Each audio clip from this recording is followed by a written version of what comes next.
Good morning student. Units and measurement के third part से हम लोग अब आज स्टार्ट कर रहे हैं। तो आज हम लोग कुछ बेसिक सी चीज़ें को थोड़ा सा ब्रशअप कर लेते हैं जो आगे हमको और यूजफुल होंगी चैप्टर के जैसे जैसे आगे हम लोग बढ़ेंगे। तो पिछली बार हमने फंडामेंटल क्वांटिटीज के बारे में पढ़ा था। तो टोटल 7 फंडामेंटल क्वांटिटीज होते हैं: length, mass, time, electric current, temperature, amount of substance और ल्यूमिनस इंटेंसिटी। देखो, जो लेंथ होता है उसको हम लोग कैपिटल एल से डिनोट करते हैं और उसका यूनिट होता है मीटर। मास को हम लोग कैपिटल एम से डिनोट करते हैं, उसका यूनिट होता है किलोग्राम। टाइम को हम लोग कैपिटल टी से डिनोट करते हैं, उसका यूनिट होता है सेकंड। इलेक्ट्रिक करंट को हम लोग कैपिटल आई से डिनोट करते हैं, उसका यूनिट होता है एम्पियर। टेम्परेचर का यूनिट होता है केल्विन। मोल यानी अमाउंट ऑफ सब्सटेंस का यूनिट होता है मोल। और ल्यूमिनस इंटेंसिटी का यूनिट होता है कैंडेला। लेकिन उसमें से हमको सिर्फ ये पहले 4 बहुत इंपॉर्टेंट है: लेंथ, मास, टाइम और इलेक्ट्रिक करंट। और आपको मालूम होगा कि फंडामेंटल क्वांटिटी एक दूसरे पर डिपेंड नहीं करती ड्यूरिंग अ मेजरमेंट। यानी अगर आप लेंथ मेजर कर रहे हो तो आपको मास, टाइम, इलेक्ट्रिक करंट किसी की जरूरत नहीं पड़ती। मास मेजर कर रहे हो तो दूसरे क्वांटिटीज, फिजिकल क्वांटिटीज की आपको जरूरत नहीं पड़ती। तो फंडामेंटल क्वांटिटी का जब भी आप मेजरमेंट करोगे तो मेजरमेंट करते वक्त आपको दूसरे क्वांटिटीज की कभी जरूरत नहीं पड़ेगी, ये ध्यान रखना। चलो हम लोग आगे बढ़ लेते हैं। अब आगे बढ़ लेते हैं। आज का क्वेश्चन देख लेते हैं हम लोग क्या है। आज का क्वेश्चन देख लेते हैं। What is our today's question. देखो, define dimensions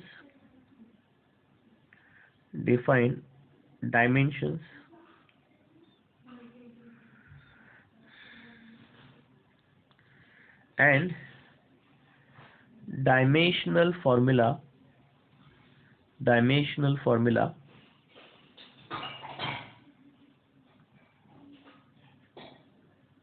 of physical quantity. Dimensional formula of physical quantities.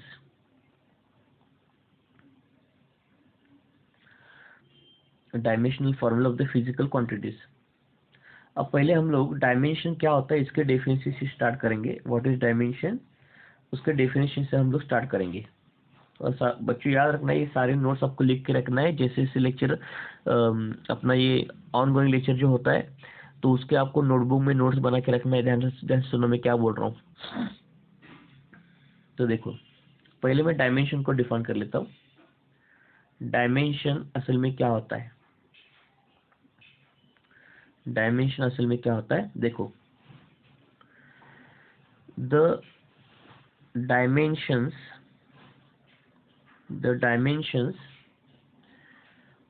of a physical quantity,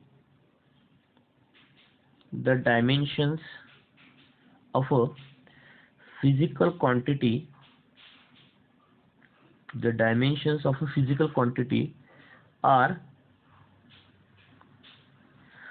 the powers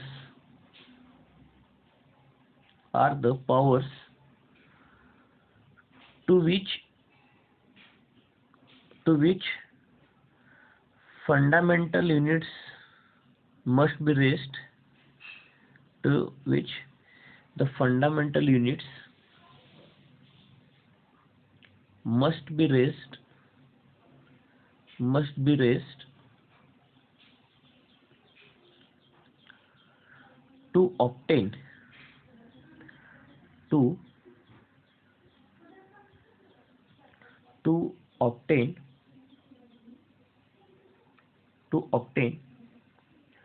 the unit of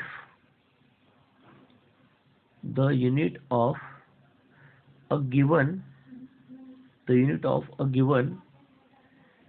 physical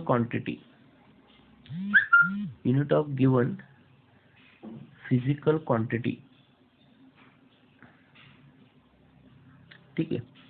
अब देखो, क्लियर का डेफिनेशन आपको यहाँ पे दिख रहा है। वो डेफिनेशन क्या है, देखो, dimensions of a physical quantity असल में पावर्स होते हैं।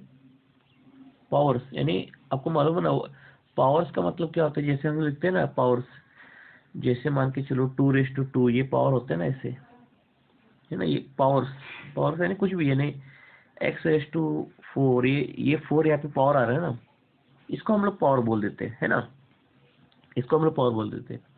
The dimension physics quantities are the powers to which the fundamental units must be raised. यानी ये डायमेंशन यानी फंडामेंटल क्वांटिटीज के पावर्स होते हैं। अब फंडामेंटल क्वांटिटी कौन कौन सी होती है, फंडामेंटल यूनिट्स कौन कौन से होते हैं, जैसे हमारे पास होता है लेंथ, मास और टाइम। तो डायमेंशन असल में लेंथ, मास, टाइम, ये जो फंडामेंटल यूनिट्स या क्वांटिटीज है उनकी पावर्स होते हैं। लेकिन किसके लिए हम लोग ये पावर्स लिख लेते हैं, तो obtain the unit of a given physical quantity. अब मैं आपको एग्जांपल लेके समझाता हूँ, देखो तो आपको आइडिया क्लियर हो जाएगा। तो एग्जांपल देखो क्या होता है, मान के चलो एक मेरे पास physical quantity speed, physical quantity speed. अब स्पीड को हम लोग कैसे लिखते हैं, distance upon time, distance upon time, है ना, डिस्टेंस अपॉन टाइम। तो डिस्टेंस का यूनिट होता है मीटर और टाइम का यूनिट होता है सेकंड। तो इसका मतलब हम लोग क्या करेंगे, मान के चलो ये जो स्पीड है ये फिजिकल क्वांटिटी, इसका यूनिट हमको चाहिए, इसका यूनिट हमको चाहिए। तो उसके लिए हम लोग क्या करेंगे ना, कि ये जो स्पीड जिस फंडामेंटल क्वांटिटी से बना है, अब स्पीड बना है लेंथ से और टाइम से, स्पीड बना है लेंथ और टाइम से। तो हम लोग क्या करेंगे, एक ब्रैकेट ऐसे बनाएंगे और उसमें लिखेंगे लेंथ, मास और टाइम। यहाँ पे 3 फंडामेंटल क्वांटिटीज हम लोग लिखेंगे, लेंथ, मास और टाइम। तो लेंथ का नोटेशन मैंने आपको बताया था कैपिटल एल, ये लेंथ का नोटेशन होगा capital L, suppose this is length, ये होगा हमारा मास और ये होगा हमारा टाइम। इनके नोटेशन से ही, है ना, और कोई भी, है ना, इनके नोटेशन से। तो देखो हम लोग क्या करेंगे। अब मुझको एक चीज बताओ बच्चों, यहाँ पे मीटर का पावर कितना है, यहाँ पे 1 है।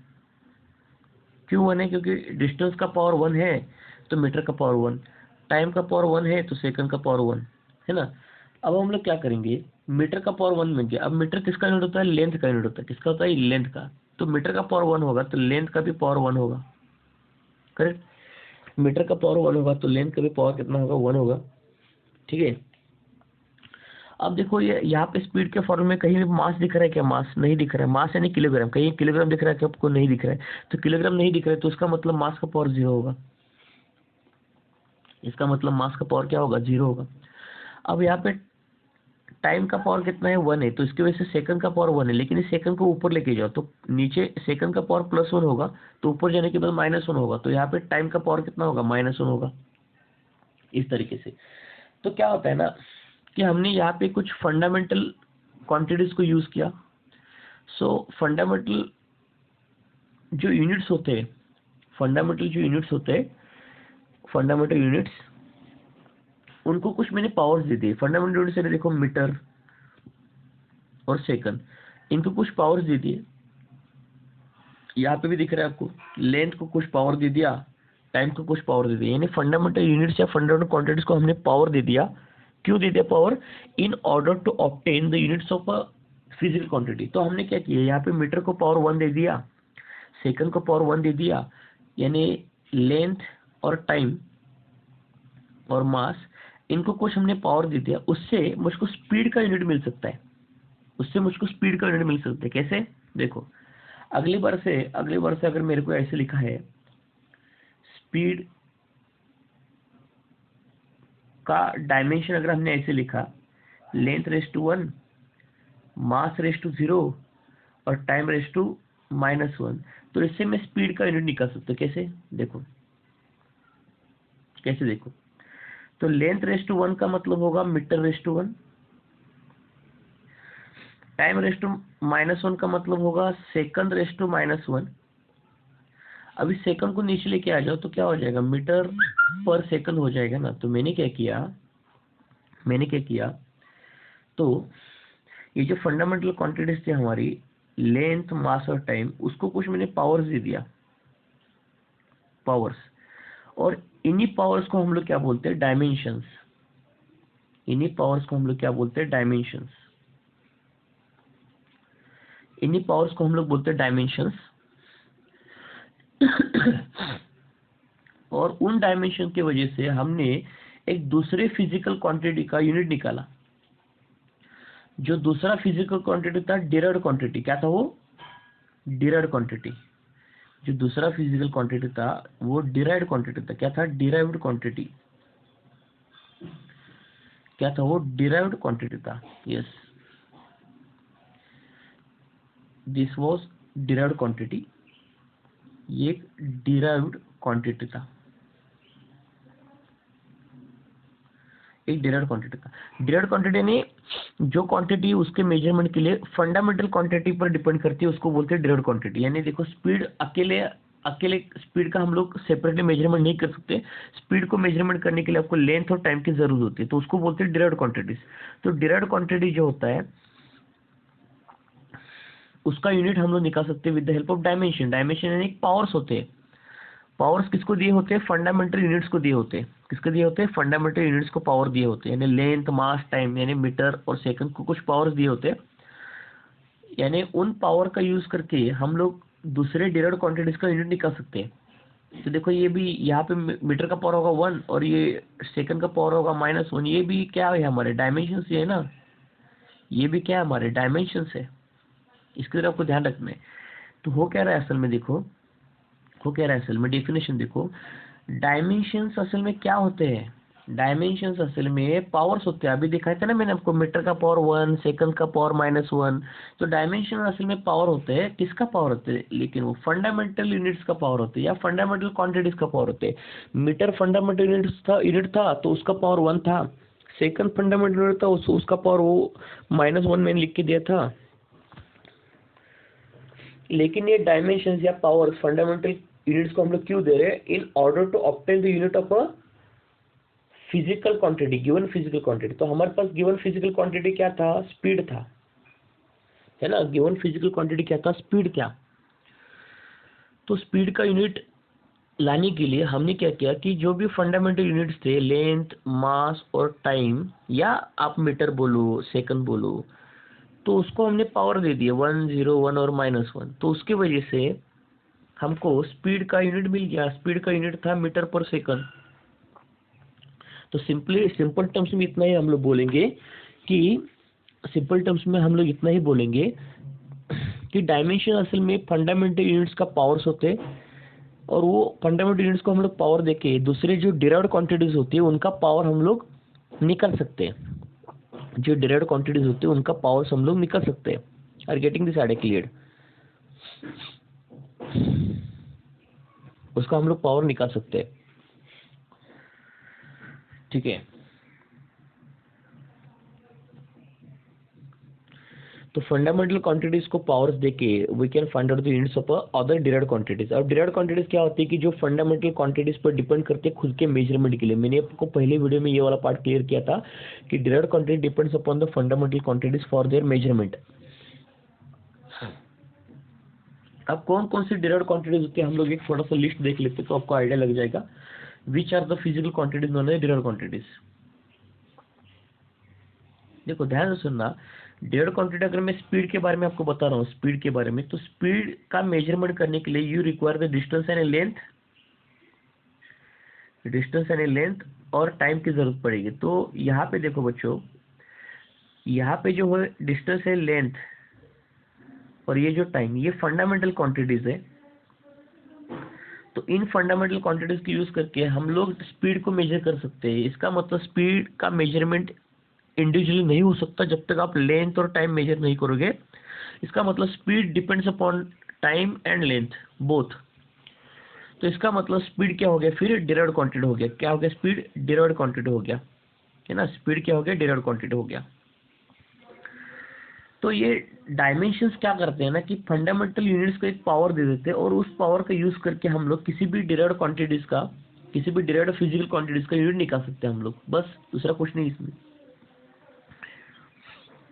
हम लोग आगे बढ़ेंगे। देखो अब एक मैं आपको चार्ट के फॉर्म में समझाऊंगा कि कौन कौन सी फिजिकल क्वांटिटी डिराइव होती है और कौन उनका डायमेंशंस क्या होता है, वो सारी चीज़ें हम लोग अब पढ़ेंगे। देखो तो पहली चीज़ यहाँ पे लिख रहा हूँ मैं, फिजिकल क्वांटिटीज।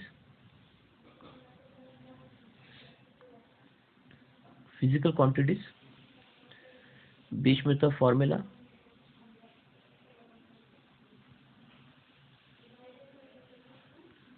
उसके ऐसा यूनिट्स लिखेंगे और उसके हम लोग डायमेंशंस भी लिखेंगे।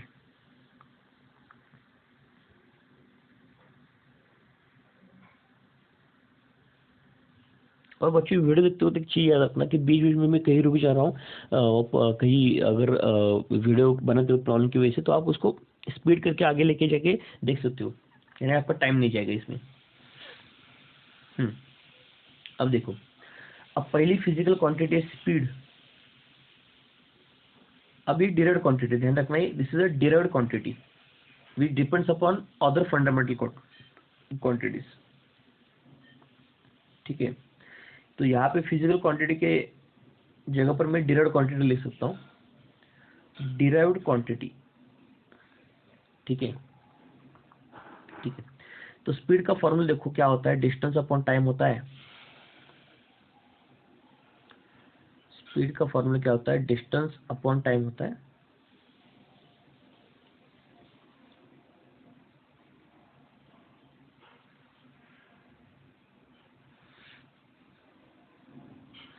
उसका ऐसा यूनिट होता है मीटर पर सेकंड।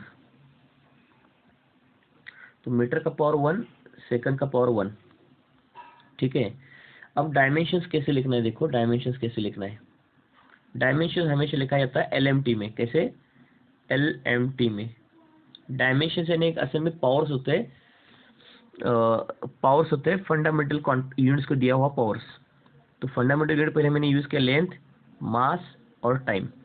अब देखो यहाँ पे मीटर का पावर कितना आ रहा है, 1 आ रहा है, तो लेंथ का भी पावर आप 1 कर लो।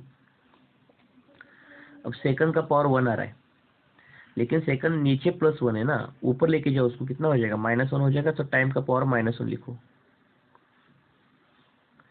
अब यहाँ पे कहीं किलोग्राम दिख रहा है कि आपको, नहीं, यानी मास का पावर 0 होगा। ठीक है, इस तरीके से ये काम करता है। चलो आगे हम लोग बढ़ेंगे। अब सेकंड डिराइव्ड क्वांटिटी हम लोग पढ़ेंगे एक्सेलरेशन। क्या पढ़ेंगे, एक्सेलरेशन।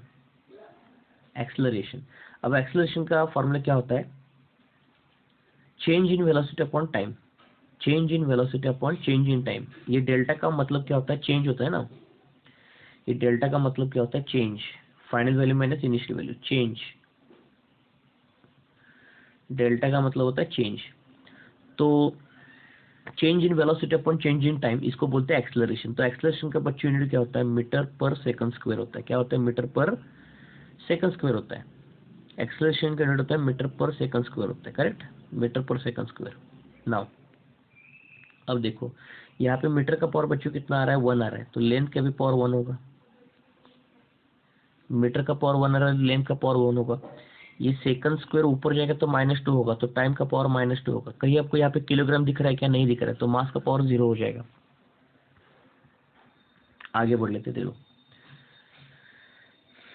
तो हमारे पास थर्ड डिराइव्ड क्वांटिटी है फोर्स। अब फोर्स का फॉर्मूला क्या होता है, मास इंटू एक्सेलरेशन।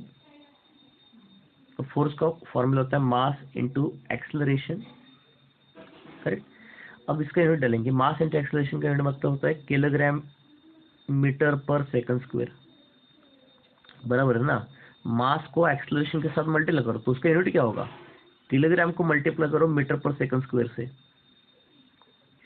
किलोग्राम को मल्टीप्लाई करो मीटर पर सेकंड स्क्वायर से। अब इसका डायमेंशन हम लोग डालेंगे, देखो एल, एम, एम और टी, इसका डायमेंशन हम लोग डालेंगे।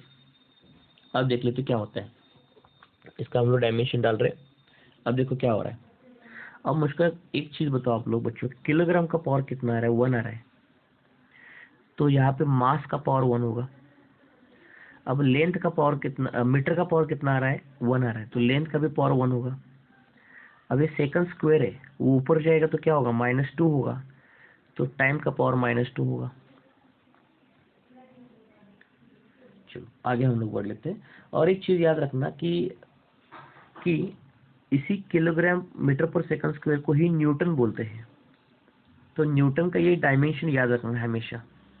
LMTN डायमेंशन होता है किसी भी फिजिकल क्वांटिटी का, तो इसी kilogram metre per second square को ही न्यूटन हम लोग बोलते हैं। तो न्यूटन का डायमेंशन हमेशा याद रखना L1 M1 T⁻²। ठीक है। फोर्थ हम लोग लिखेंगे प्रेशर। फोर्थ हम लोग लिखेंगे प्रेशर। अब प्रेशर क्या होता है असल में? प्रेशर का फॉर्मूला होता है फोर्स अपॉन एरिया। प्रेशर का फॉर्मूला क्या होता है? Force upon area. अब इसके यूनिट्स हम लोग डालेंगे, ठीक है। अब देखो फोर्स अपॉन एरिया का मतलब क्या होता है? फोर्स होता है न्यूटन, है ना, फोर्स होता है न्यूटन, तो देखो, तो पहले फोर्स का यूनिट क्या होता है? Mass into acceleration. क्या होता है? मास इनटू एक्सेलरेशन, तो वो डालेंगे। और फोर्स का यूनिट न्यूटन होता है, तो ये याद रखना, इसको भूलना मत आप लोग। फोर्स को यूनिट न्यूटन भी लिखा जाता है, लेकिन न्यूटन का ही मतलब होता है मास इनटू एक्सेलरेशन, ये ध्यान रखना। तो मास इनटू एक्सेलरेशन यानी kilogram metre per second square होता है। और एरिया किसमें मेजर किया जाता है? मीटर स्क्वायर में। तो ऊपर का मीटर और एक नीचे का मीटर कैंसिल हो गया। तो यहाँ पे आपका, थोड़ा सा इसको ऊपर लिख लेता हूँ, यानी आपको दिखेगा अच्छे से। थोड़ा सा इसको ऊपर लिख लेता हूँ। तो देखो, प्रेशर का फॉर्मूला होता है फोर्स अपॉन एरिया। तो लेकिन फोर्स को हम लोग लिखते हैं ना kilogram metre per second square, और नीचे एरिया मीटर स्क्वायर। ये मीटर और मीटर स्क्वायर कैंसिल हो गया, तो ये पूरा का पूरा क्या बन गया? किलोग्राम पर मीटर स्क्वायर। सॉरी, ये मीटर तो कैंसिल हो गया ना, तो वो नीचे सिर्फ मीटर बचेगा और kilogram metre per second square हो जाएगा। अब देखेंगे प्रेशर का डायमेंशन हम लोग कैसे लिखेंगे। देखो, प्रेशर का डायमेंशन ध्यान रखना, प्रेशर का डायमेंशन कैसे लिख लेंगे हम लोग। प्रेशर का डायमेंशन देखो, किलोग्राम का पावर 1 है, यानी मास का पावर 1 होगा। अब मीटर का पावर 1 है, लेकिन उसको ऊपर लेके जाओ, तो ऊपर लेके जाने के बाद क्या होगा? -1 होगा, तो लेंथ का पावर -1 होगा। सेकंड का पावर 2 है, लेकिन उसको ऊपर लेके जाओ, वो क्या होगा? -2 होगा। करेक्ट है। तो यहाँ पे आप देख पा रहे हो कि प्रेशर के डायमेंशंस क्या है? Length raise to -1, mass raise to -1। ये कैपिटल एम मास होता है, ध्यान रखना, मीटर नहीं। मास रेस टू -1 और टाइम रेस टू -2, इस तरीके से। और भी डायरेक्ट क्वांटिटी हम लोग पढ़ने वाले। फिफ्थ डायरेक्ट क्वांटिटी यहाँ पे हम लोग पढ़ने वाले, वो होगा डेंसिटी। अब डेंसिटी का फॉर्मूला होता है मास अपॉन वॉल्यूम। डेंसिटी का फॉर्मूला होता है मास अपॉन वॉल्यूम। मास यानी किलोग्राम पर मीटर क्यूब। तो इसके डायमेंशन हम लोग डालेंगे LMT। इसके हम लोग डायमेंशन डालेंगे LMT। तो देखो, यहाँ पे किलोग्राम का पावर 1 आ रहा है, तो मास का पावर 1 होगा। मीटर का पावर 3 आ रहा है, लेकिन ऊपर जाने के बाद क्या होगा? -3 होगा, तो -3। यहाँ पे कहीं आपको सेकंड दिख रहा है क्या? नहीं दिख रहा है, तो टाइम का पावर 0 होगा। बस इस तरीके से इसका हम लोग डायमेंशन डालेंगे। अब देखो, सिक्स्थ डायमेंशन लिखने वाले हम लोग वर्क के। अब वर्क डन क्या होता है बच्चों? आपको स्कूल से तो मालूम होगा। वर्क डन होता है फोर्स इंटू डिस्प्लेसमेंट,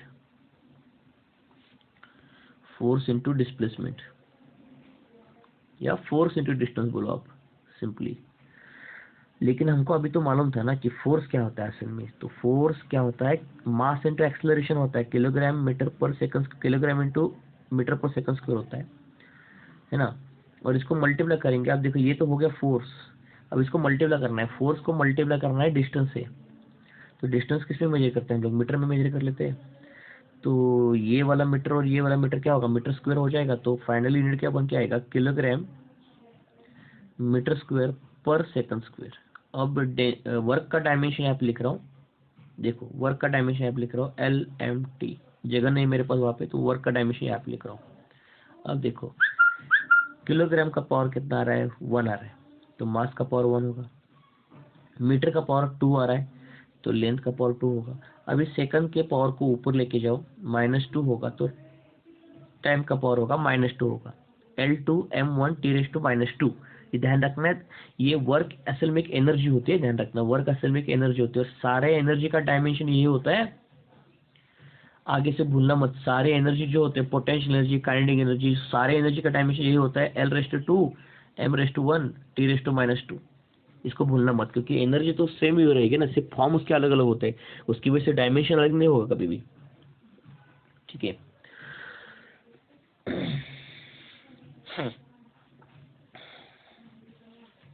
यानी एनर्जी का यूनिट, थोड़ा सा एनर्जी के बारे में आपको पढ़ा देता, तो ये डायमेंशन भूलना मत, वर्क का डायमेंशन, एनर्जी का डायमेंशन भूलना मत। और एक चीज जो हमने अभी वर्क पढ़ा था, उसको मैंने कैसे लिखा था, फोर्स इंटू डिस्टेंस लिखा था, बराबर, फोर्स इंटू डिस्टेंस लिखा था, करेक्ट है। लेकिन फोर्स क्या होता है, मास इंटू एक्सेलरेशन होता है, तो मास किलोग्राम, एक्सेलरेशन होता है मीटर पर सेकंड स्क्वायर, और डिस्टेंस होता है मीटर में, बराबर। तो ये जो मास एंड एक्सेलरेशन होता है, इसको न्यूटन बोलते हैं ना हम लोग, तो इसको वर्क फोर्स को न्यूटन भी लिखा जाता है, न्यूटन इंटू मीटर। और ध्यान रखना, न्यूटन इंटू मीटर को हम लोग बोलते हैं जूल। क्या बोलते हैं हम लोग इसको, जूल। न्यूटन इंटू मीटर को हम लोग बोलते हैं joule. Joule is unit of energy, work is energy, remember this part of work is energy, joule is energy, joule is energy. तो कभी भी न्यूटन मीटर का मतलब जूल होता है, और एनर्जी जो होती है उसके डायमेंशन हमेशा सेम रहते हैं, या एनर्जी यानी जूल का डायमेंशन हमेशा सेम रहता है, तो वो होगा L2m1 t⁻²। अभी लिखवा दिया था ना मैंने आपको ये वाला, L2m1 t⁻²। तो फर्स्ट और लास्ट प्लस माइनस है, बीच का 1 है, तो ये याद रखने में भी आसानी है। तो कभी कभी लगेगा, तो याद रखना कि कौन से डायमेंशन आपको याद रखना है और कौन से याद रखने की जरूरत नहीं है। जनरली वर्क और फोर्स की जो डायमेंशन है वो बहुत इंपॉर्टेंट है, एनर्जी और फोर्स का डायमेंशन बहुत इंपॉर्टेंट है, ठीक है। चलो हम लोग आगे बढ़ेंगे 7th फंडामेंटल क्वांटिटी की तरफ। 7th फंडामेंटल नहीं, डिराइव्ड क्वांटिटी की तरफ। फंडामेंटल क्वांटिटी में ही डिराइव्ड क्वांटिटी को एक्सप्रेस किया जाता है ना। तो चलो हम लोग अब पढ़ेंगे पावर के बारे में। अब पावर का फॉर्मूला क्या होता है, वर्क अपॉन टाइम। पावर का फॉर्मूला होता है वर्क अपॉन टाइम, है ना। पावर का फॉर्मूला होता है वर्क अपॉन टाइम, तो इसका यूनिट होगा जूल्स पर सेकंड। पावर का फॉर्मूला होता है वर्क अपॉन टाइम, इसका यूनिट होगा joules per second. Joules per second को ही लिखा जाता है न्यूटन मीटर पर सेकंड। लेकिन न्यूटन क्या होता है, मास इंटू एक्सेलरेशन, तो इसको थोड़ा स्प्लिट करना पड़ेगा, kilogram metre per second square into ये वाला मीटर इंटू ये वाला सेकंड नीचे का। तो बिना स्प्लिट के हम लोग डायमेंशन डाल नहीं सकते ना, ठीक है। तो इसका थोड़ा और सिंप्लीफाई करना पड़ेगा, ये मीटर और ये मीटर एक साथ आ जाएंगे, तो किलोग्राम मीटर स्क्वायर हो जाएगा, और ये सेकंड स्क्वायर नीचे चला जाएगा, तो क्या हो जाएगा, सेकंड क्यूब हो जाएगा। अब इसके हम लोग डायमेंशन लिख सकते हैं। देखो अब डायमेंशन कैसे होंगे, L, M और T। आप इन नोटबुक में लिखते वक्त आप कॉलम बना के लिखो। आप एक कॉलम में डिराइव्ड क्वांटिटी, एक कॉलम में उसका फॉर्मूला, एक कॉलम में उसके एसआई यूनिट, और एक कॉलम में उसके डायमेंशन। तो मेरे पास जगह नहीं, तो मैं इधर थोड़ा स्कैटर हो रहा है, लेकिन आप समझ सकते हो उतना। तो बताओ यहाँ पे किलोग्राम का पावर कितना आ रहा है, 1 आ रहा है, तो मास का पावर 1 होगा। लेंथ का पावर 2 आ रहा है, मीटर का पावर 2 आ रहा है, नहीं लेंथ का पावर 2 होगा। सेकंड का पावर 3, लेकिन ऊपर जाने के बाद -3 होगा। बस इस तरीके से पावर का डायमेंशन हम लोग लिख सकते हैं। बच्चों नोट्स बनाते वक्त नोटबुक में देखो, ये डिराइव्ड क्वांटिटी का कॉलम ऐसे बनाओ आप लोग, डिराइव्ड क्वांटिटी का कॉलम, उसके बाद उसका फॉर्मूला, उसके बाद उसके यूनिट्स, जो भी यूनिट्स में चेंज करके दे रहा हूँ, जैसे जैसे दे रहा हूँ, और उसके बाद उसका डायमेंशन, डायमेंशन है वो LMT लिखते हैं, वो वाला पार्ट। ध्यान रखना है इसकी तरफ आप लोग। चलो आगे हम लोग बढ़ लेते हैं। हमारी 8th fundamental quantity momentum, fundamental नहीं डिराइव्ड क्वांटिटी, सॉरी, मोमेंटम। अब मोमेंटम असल में बच्चों क्या होता है, मास इंटू वेलोसिटी। उसका फॉर्मूला होता है मास इंटू वेलोसिटी। किसी भी ऑब्जेक्ट का मास और उस ऑब्जेक्ट का वेलोसिटी, उसको बोलते हैं मोमेंटम। ध्यान रखना इसकी तरफ, मास इंटू वेलोसिटी बराबर है मास इंटू वेलोसिटी। तो मास को लिखेंगे हम लोग किलोग्राम और वेलोसिटी लिखेंगे हम लोग मीटर पर सेकंड में। बस इसका अब डायमेंशन निकल के आएगा एल, एम और टी। बस कितना आसान है देखो, किलोग्राम का पावर 1 आ रहा है तो मास का पावर 1 होगा, मीटर का पावर 1 आ रहा है तो लेंथ का पावर 1 होगा, सेकंड का पावर 1 आ रहा है लेकिन ऊपर जाने के बाद वो क्या होगा, -1 होगा ना, तो -1, टाइम का पावर -1। चलो आगे हम लोग बढ़ लेते हैं। मोमेंटम, मोमेंटम खत्म किया हमने। 9th होगा इम्पल्स। इम्पल्स करके फिजिकल क्वांटिटी, ये सारे मोमेंटम इम्पल्स इसको हम लोग सेकंड चैप्टर में पढ़ने वाले। अभी सिर्फ इसके हम लोग डायमेंशन देखने वाले और इसके आपको फॉर्मूले मालूम होने चाहिए। इम्पल्स का मतलब होता है फोर्स इंटू टाइम। इम्पल्स का मतलब होता है फोर्स इंटू टाइम बराबर। इम्पल्स का मतलब होता है फोर्स इंटू टाइम। फोर्स यानी न्यूटन और टाइम होता है सेकंड। अब न्यूटन का मतलब क्या होता है, मास इंटू एक्सेलरेशन, यानी kilogram into metre per second square into second. तो सेकंड सेकंड कट गया तो फिर से क्या आ गया, किलोग्राम मीटर पर सेकंड, यानी ये मास इंटू वेलोसिटी, यानी किसका डायमेंशन डालना पड़ेगा, मोमेंटम, यानी इम्पल्स और मोमेंटम का डायमेंशन सेम होता है। अब इसके डायमेंशन हम लोग लिखेंगे एल एम टी में। एल एम टी में इसके हम लोग डायमेंशन लिखेंगे। अब देखो किलोग्राम का पावर 1 आ रहा है यानी मास का पावर 1 होगा, मीटर का पावर 1 आ रहा है यानी लेंथ का पावर 1 होगा, सेकंड का पावर 1 आ रहा है लेकिन ऊपर जाने के बाद क्या होगा, -1 होगा, ऊपर जाने के बाद -1 होगा।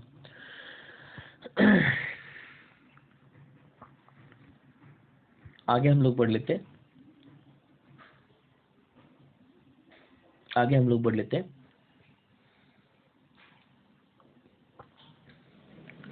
चार्ज। अब चार्ज देखो, अब आपको मालूम होगा चार्ज का फॉर्मूला क्या होता है। अब आपको मालूम होगा करंट आई जो होता है वो होता है चार्ज अपॉन टाइम टी ना, charge upon time T. Charge होता है कूलम में, टाइम होता है सेकंड में और करंट होता है एम्पियर में। लेकिन फिर चार्ज का फॉर्मूला क्या होगा, करंट इंटू टाइम टी होगा ना। फिर चार्ज का फॉर्मूला क्या होगा, करंट इंटू टाइम टी होगा बराबर। चार्ज का formula electric current into time T होगा। तो इसका पहले फॉर्मूला लिख लेता हूं मैं, electric current into time T होगा। लेकिन बच्चों करंट किस में होता है, हमको एम्पेयर में लिखा जाता है और टाइम टी होता है सेकंड में। बस इसके डायमेंशन हम लोग डालेंगे। डायमेंशन देखो एल, एम, टी और एक नया फंडामेंटल क्वांटिटी आ गया, अब करंट आ गया। अब पहली चीज क्या होती है ना, करंट भी एक फंडामेंटल क्वांटिटी होती है।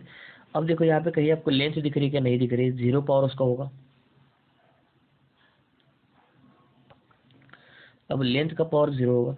कहीं किलोग्राम दिख रहा है क्या, नहीं दिख रहा है, मास का पावर 0 होगा। हाँ सेकंड दिख रहा है, उसका पावर 1 होगा। हाँ अभी जो एम्पियर है ना, ये खुद ही फंडामेंटल क्वांटिटी है तो इसका पावर 1 होगा। तो एम्पियर की जगह पर हम लोग एम्पियर लिखेंगे, उसको कुछ अलग से एक्सप्रेस कर ही नहीं सकते। तो एम्पियर का पावर 1 होगा तो एम्पियर अलग से आपको यहाँ पे लिखना पड़ेगा, अलग से क्योंकि वो खुद फंडामेंटल क्वांटिटी है। तो चार्ज का डायमेंशन हमने डाल दिया। आगे बढ़ेंगे हम लोग 11। ये सारे फिजिकल क्वांटिटी के बारे में हम लोग आने वाले फिजिक्स के चैप्टर में बहुत सारे डिटेल में हम लोग पढ़ने वाले। So you just have to understand how we can put a dimension of anything. ठीक है, ये इसका आपको ध्यान रखना है इसकी तरफ आपको। ठीक है, अब उसके बाद होता है रेजिस्टेंस।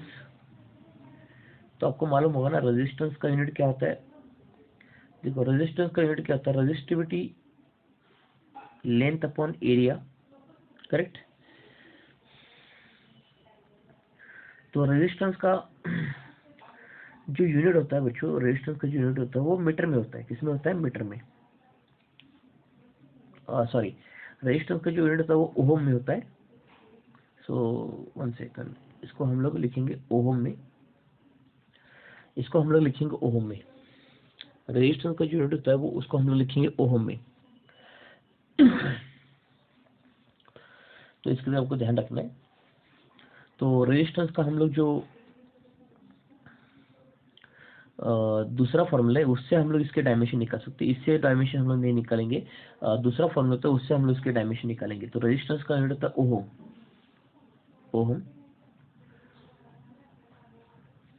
ठीक है। अब रेजिस्टेंस का जो फॉर्मूला होता है वो पहले फॉर्मूला हम लोग लिखेंगे। देखो V is equal to I R formula होता है, V is equal to I R. तो इससे एक फॉर्मूला निकलता है ओहम्स लॉ से, वो होता है V अपॉन आई होता है। अब ये पोटेंशियल डिफरेंस का आपको थोड़ा सा फॉर्मूला मालूम होना पड़ेगा। तो पोटेंशियल डिफरेंस का फॉर्मूला क्या होता है? देखो पोटेंशियल डिफरेंस का क्या होता है formula, work done per unit charge. Work done per unit charge होता है, work done per unit charge होता है, करेक्ट है। तो वर्क क्या होता है, न्यूटन इंटू मीटर होता है, फोर्स इंटू डिस्प्लेसमेंट। और चार्ज क्या होता है, करंट इंटू टाइम, यानी एम्पीयर इंटू सेकंड होता है, एम्पीयर इंटू सेकंड होता है। तो पहले आपको इसको सॉल्व करना पड़ेगा। न्यूटन का मतलब होता है mass into acceleration, kilogram metre per second square. और ये मीटर हो गया, और नीचे यहाँ पे एम्पीयर आ गया, और ये सेकंड आ गया। अब थोड़ा सा इसका यूनिट आपको स्प्लिट करके लिखना पड़ेगा। अब ये मीटर और मीटर क्या हो गया, मीटर स्क्वायर हो गया, किलोग्राम इंटू मीटर स्क्वायर हो गया, डिवाइड बाई ये सेकंड को नीचे आ गया तो सेकंड क्यूब होगा, एम्पीयर इंटू सेकंड क्यूब होगा। करेक्ट है, एम्पीयर इंटू सेकंड क्यूब होगा। तो ये यूनिट आप पोटेंशियल डिफरेंस को याद रखना, और उसको करंट से डिवाइड कर देना, बस। बस अब रेजिस्टेंस देखो क्या होगा, ये याद रखना। Resistance R is equal to potential difference upon I। Potential difference का यूनिट क्या था, किलोग्राम मीटर स्क्वायर पर ampere second cube, kilogram metre square पर ampere into second cube, full divide by current. Current होता है एम्पीयर। अब ये ampere ampere क्या होगा, एम्पीयर स्क्वायर होगा। तो रेजिस्टेंस का देखो यूनिट क्या आ गया फिर से, किलोग्राम मीटर स्क्वायर पर एम्पीयर स्क्वायर पर सेकंड क्यूब। तो इसके अब डायमेंशन डालना अब सिंपल हो जाएगा। अब इसके डायमेंशन देखो L M T और A लिखना पड़ेगा, क्योंकि इलेक्ट्रिक करंट भी फंडामेंटल क्वांटिटी है ना, ये रेजिस्टेंस रिलेटेड क्वांटिटी है, ठीक है। अब देखो किलोग्राम का पावर 1 आ रहा है, तो मास का पावर 1 होगा। लेंथ का पावर 2 आ रहा है, सॉरी मीटर का पावर 2 आ रहा है, तो लेंथ का भी पावर 2 होगा। एम्पेयर का पावर 2 है नीचे, लेकिन ऊपर जाने के बाद -2 होगा। सेकंड का पावर 3 है नीचे, ऊपर जाने के बाद -3 होगा। तो इस तरीके से रेजिस्टेंस के हम लोग डायमेंशन यहाँ पे डाल सकते हैं, L square M1 T⁻³ A⁻²। इस तरीके से हम लोग रेजिस्टेंस का डायमेंशन यहाँ पे डाल सकते हैं। So now you understood how we can define the dimensions of derived quantities. तो थोड़ा सा हम लोग क्विक ब्रशअप कर लेते हैं। देखो क्विक ब्रशअप ऐसा होगा कि देखो फंडामेंटल क्वांटिटीज क्या होती है, उसका पहले हम लोग मैं आपको चीज बताऊंगा। Fundamental quantities are the physical quantities, quick revision, are the physical quantities, are the physical quantities which do not depend upon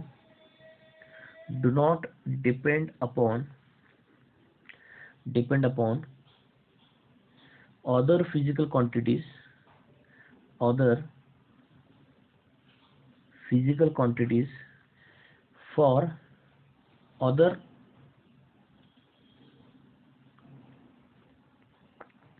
other quantities, physical quantities for their measurement, other physical quantities for their measurement, है ना। तो ध्यान से सुनना कि अगर हम लोग किसी स्फीयर का मास मेजर कर रहे हैं, तो मास मेजर करते हो तो आपको स्फीयर का अगर मास मेजर करना है, तो मास खुद एक फंडामेंटल क्वांटिटी है। तो मास मेजर करते हो तो आपको लेंथ, टाइम या दूसरी फंडामेंटल क्वांटिटीज की या दूसरे फिजिकल क्वांटिटीज की जरूरत नहीं है। मास का इंडिविजुअल मेजरमेंट होता है, तो इसलिए मास फंडामेंटल क्वांटिटी होता है। उसी तरीके से लेंथ का भी एक इंडिविजुअल मेजरमेंट होता है, इसलिए लेंथ भी फंडामेंटल क्वांटिटी है। तो कौन कौन सी फंडामेंटल क्वांटिटीज है, लेंथ है, मास है, टाइम है, इलेक्ट्रिक करंट है एम्पेयर में, टेम्परेचर है केल्विन में, अमाउंट ऑफ सब्सटेंस है मोल में, और ल्यूमिनस इंटेंसिटी है कैंडेला में। ये फंडामेंटल क्वांटिटीज होती है। तो इनका मेजरमेंट इंडिपेंडेंट होता है इनका मेजरमेंट करते वक्त दूसरे फिजिकल क्वांटिटीज की आपको जरूरत नहीं है, ठीक है। लेकिन डिराइव्ड क्वांटिटीज क्या होती है, डिराइव्ड क्वांटिटीज क्या होती है, these are physical quantities,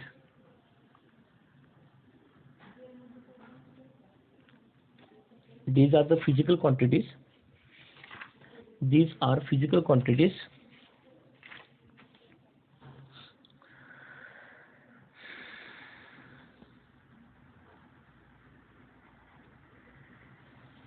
other than fundamental quantities, these are the physical quantities other than fundamental quantities, other than fundamental quantities depend on one or more, depend on one or more fundamental quantities for their measurement, for their measurement,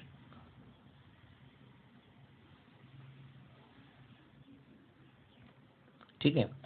देखो derived quantities भी physical quantities होती है, fundamental quantities को छोड़ के, other than fundamental quantities depend on one or more fundamental quantities for their measurement, यानी derived quantities को major करने के लिए आपको एक से ज्यादा फंडामेंटल क्वांटिटी लगेगी। अगर आपको स्पीड मेजर करना है, स्पीड मेजर करना है, मान के चलिए आप ऐसी कार है, तो उस कार का स्पीड मेजर करना है, तो हम लोग क्या करेंगे, कार ने कितना लेंथ कवर किया, कितना लेंथ यानी डिस्टेंस कवर किया और कितने टाइम में कवर किया, ये दोनों फंडामेंटल क्वांटिटीज लगेंगी। जब तक ये दोनों फंडामेंटल क्वांटिटी आप मेजर नहीं करोगे तब तक स्पीड मेजर नहीं होगा। तो इसका मतलब स्पीड का मेजरमेंट इन दो फंडामेंटल क्वांटिटीज पर डिपेंड होगा, स्पीड का मेजरमेंट इन दो फंडामेंटल क्वांटिटीज पर डिपेंड होगा। इसलिए स्पीड को हम लिखेंगे लेंथ अपॉन टाइम या डिस्टेंस अपॉन टाइम, इसको हम लोग बोलेंगे मीटर पर सेकंड। तो इसका मतलब स्पीड क्या हो गया हमारा, डिराइव्ड क्वांटिटी हो गया, स्पीड हो गया हमारा डिराइव्ड क्वांटिटी। ये ध्यान रखना, speed is our derived quantity, remember this part, speed is our derived quantity. और उसके आगे डायमेंशंस क्या होती है,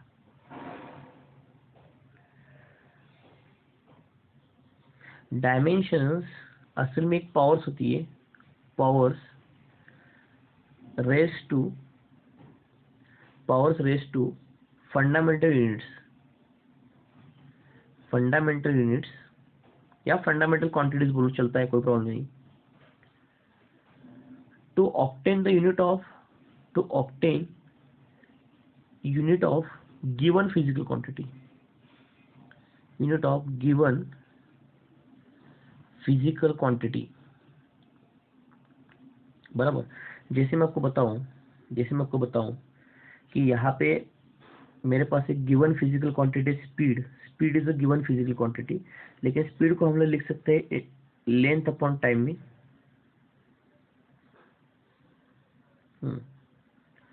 लेंथ अपॉन टाइम में हम लोग स्पीड को लिख सकते हैं लेंथ अपॉन टाइम में। So speed is our given physical quantity, we can write down speed is a length upon time, बराबर।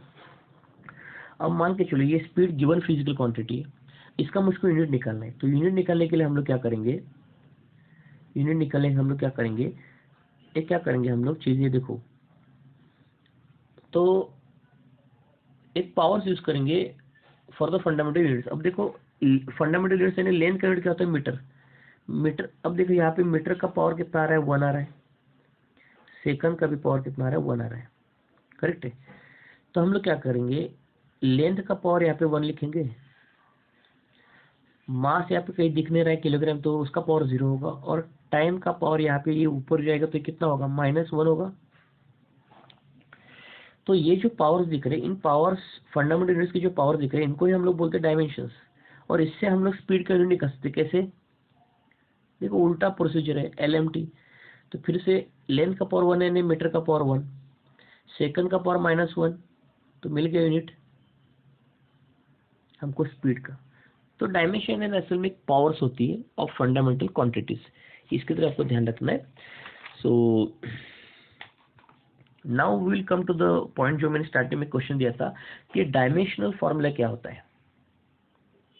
तो देखो डायमेंशनल फॉर्मूला क्या आता है, तो इसके बारे में हम लोग पढ़ेंगे। अब डायमेंशनल फॉर्मूला क्या होता है, देखो इसके बारे में हम लोग थोड़ा सा पढ़ेंगे।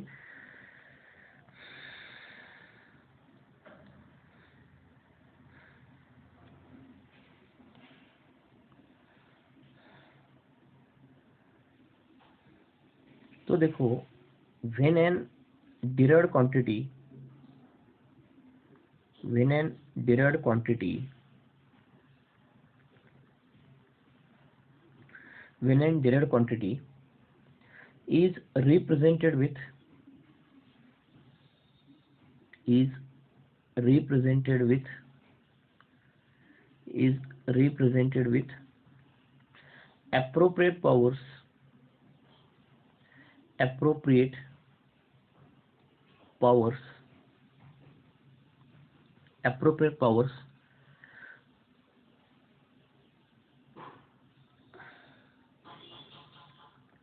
powers of appropriate powers of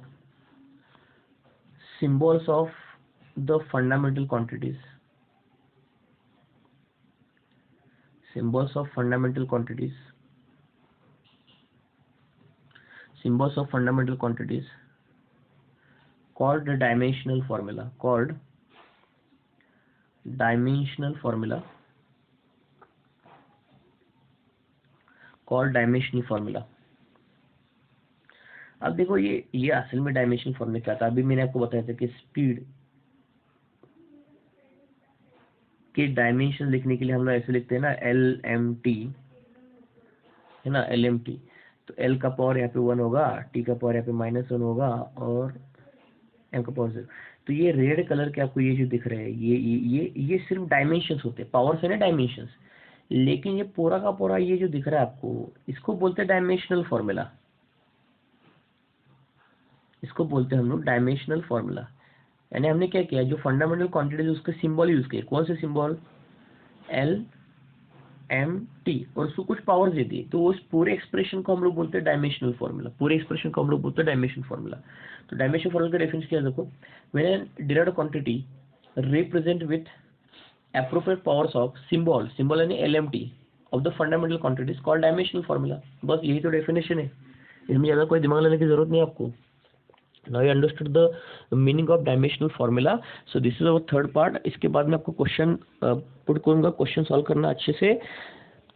और ये सारे नोट जो है ना बच्चों आपको लिख के रखना पड़ेगा। आज अभी लेक्चर के बाद लिखना नहीं पॉसिबल है, तो कई दिन भर में लिख के रखो, ये बहुत ही इंपॉर्टेंट है, ठीक है। तो हमारे इंस्टीट्यूट से वेदन आकेरकर करके स्टूडेंट था, वो अभी सिलेक्ट हो चुका है, कल ही न्यूज़ आ चुकी है, he has been selected in the NDA। तो उसको भी मैंने 2 साल पढ़ाया है, तो वो भी अपने SPA बैच में ही था। लेकिन उसके पास एक चीज़ थी कि वो हर समय जो भी पढ़ाया जाता था उसके नोट्स वो बना के रख लेता था, क्वेश्चन पूछ लेता था, बहुत सारे क्वेश्चन सॉल्व कर लेता था। सो आपको भी यही करना है। Best luck for your upcoming future. Thank you so much.